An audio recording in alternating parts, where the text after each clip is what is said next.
Excuse me, ఏంటండి bill? 299 రూపాయలు అయితే 300 రూపాయలు వేశారు. కాదు సార్, కరెక్టే 300. ఏంటో నువ్వు రూపాయలు లెక్క సరిగ్గా చూడలేని ఇంత పెద్ద బిజినెస్ ఏం చూసుకుంటావు నువ్వు? ఏంటి నేను లెక్క తప్పేసానా? అవును. అందులోనూ ఓన్లీ 1 రూపీ. Yes. ఇంపాసిబుల్. అసలు నీకు లెక్కలేరావని నిరూపిస్తే బిల్లు వదులుకుంటావా?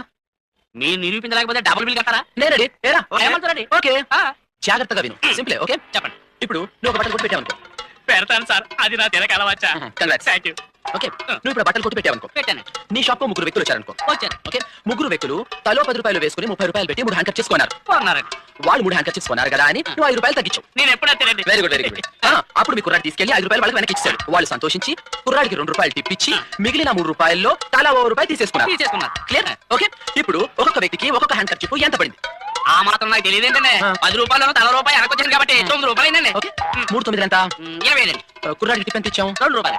ఇప్పుడు 27 ప్లస్ 2 ఎంత? 27 ప్లస్ 2 29 రూపాయలండి. మరి రూపాయి ఏమైంది?